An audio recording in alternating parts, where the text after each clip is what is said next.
मैं हरियाणा के चुनावों को भारतीय जनता पार्टी की जीत कम और कांग्रेस पार्टी की हार ज़्यादा मानूंगा। अभी इस फेज में 2 राज्यों में चुनाव हुए।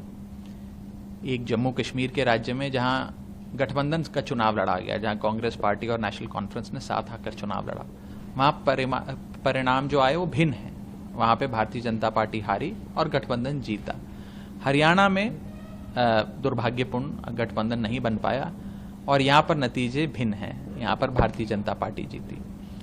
मैं इन चुनावों को, इस नतीजे को, खासतौर पे हरियाणा के परिप्रेक्ष्य में बात करें तो भाजपा की जीत कम और कांग्रेस की हार ज्यादा इसलिए कह रहा हूं क्योंकि अधिकांश लोगों ने बदलाव के लिए वोट दिया। अधिकांश लोगों ने भारतीय जनता पार्टी को हटाने के लिए एक नई सरकार, एक नए राजनीतिक दल की या एक नए राजनीतिक फॉर्मेशन की सरकार लाने के लिए वोट दिया, जिसमें लगभग 60 से अधिक प्रतिशत वोट बदलाव को पड़ा। लेकिन फिर भी first past the post system के चलते या गणित के चलते भाजपा का बहुमत से आंकड़े से कहीं अधिक सीटें आई और उनकी अपनी सरकार बनी।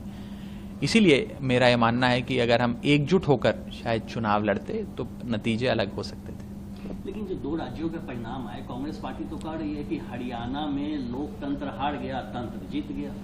ईवीएम पर भी आरोप लगा रही है कांग्रेस पार्टी। देखिए, मैं कांग्रेस पार्टी के बयान पर कोई बयान नहीं देना चाहता। मैं अपना जो एक विश्लेषण है चुनावों का वो आपसे शेयर कर सकता हूं, जहां पे मुझे ऐसा लगता है कि ऐसे कई राज्य हैं इस देश में जहां पर कांग्रेस सीधी फाइट में अगर भाजपा को नहीं हरा पा रही है तो वहां पे इंडिया गठबंधन के घटक दलों का अगर सहयोग और साथ मिले और गठबंधन के तौर पे चुनाव लड़ा जाए तो परिणाम जो होंगे वो अलग होंगे। जैसे कि हमने देखा कि मध्य प्रदेश, राजस्थान और छत्तीसगढ़ में अभी सीधी फाइट थी बीजेपी और कांग्रेस के बीच। वहां पे भारतीय जनता पार्टी का पलड़ा भारी रहा और चाहकर भी गठबंधन इंडिया अलायंस नहीं बना पाया। जैसे कि समाजवादी पार्टी चाहती थी कि मध्य प्रदेश में कांग्रेस और समाजवादी पार्टी साथ आकर चुनाव लड़ें।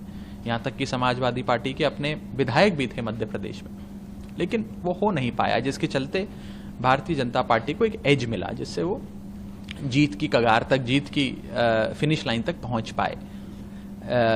तो कुछ जो राज्य जहां पर अपने बलबूते कांग्रेस पार्टी भाजपा को नहीं हरा पा रही है, वहां पे अगर इंडिया गठबंधन के जो मेंबर्स हैं, जो घटक दल हैं, उनका साथ लिया जाए तो नतीजे कुछ अलग हो सकते थे। देखिए, आप लोग मुझसे जब इंडिया गठबंधन को हरियाणा में बनाने की जिम्मेदारी आम आदमी पार्टी की ओर से मुझे दी गई थी, तब मुझसे सवाल जवाब किया करते थे और मैं उस दौरान आपको कहा करता था कि गठबंधन बनाने की, हरियाणा में एकजुट होकर चुनाव लड़ने की आरजू भी है, हसरत भी, उम्मीद भी है। लेकिन दुर्भाग्यपूर्ण वो आरजू और हसरत पूरी नहीं हुई। तो शायद कल जो नतीजे आए उसके बाद मैंने अपने मन के भाव इस 2-4 पंक्तियों के माध्यम से जनता के सामने रखने का एक प्रयास किया और मोटे मोटे तौर पर यही कहा कि अगर साथ साथ चलते तो कुछ और बात होती, कुछ और नतीजे होते, एक अलग शाम होती। आपने कहा कि आरजू और हसरत पूरी नहीं हुई, तो कांग्रेस पार्टी की हसरत भी तो पूरी नहीं हुई, कांग्रेस पार्टी भी हार गई। तो क्या कांग्रेस पार्टी का एरोगेंस लेट हुआ हरियाणा में? देखिए, मैं किसी व्यक्ति विशेष पर या किसी पॉलिटिकल पार्टी पर ऐसा कोई तीखा हमला नहीं करना चाहता, लेकिन मोटे मोटे तौर पे ये चुनाव, हरियाणा का जो नतीजा है, ये हम सबके लिए एक बहुत बड़ी सीख है और सबको बहुत कुछ सिखाता है। खासतौर पे कांग्रेस को सिखाता है कि अति आत्मविश्वास, ओवर कॉन्फिडेंस की स्थिति ठीक नहीं है। अगर हम ये मान लें कि हम चुनाव जीत रहे हैं और हमें किसी के साथ की आवश्यकता नहीं है और बस चुनाव तो शुरू होने से पहले ही समाप्त हो गया, तो ये अति आत्मविश्वास की जो स्थिति है, ये अक्सर चुनावों में घातक साबित होती है। कभी भी अपने राजनीतिक प्रतिद्वंद्वी को, पॉलिटिकल ओपोनेंट को कम नहीं आंकना चाहिए, कमज़ोर नहीं आंकना चाहिए और जहां जो साथ मिले, जिसका साथ मिले, वो लेकर अगर यात्रा निकाली जाए तो नतीजे कुछ अलग हो सकते थे।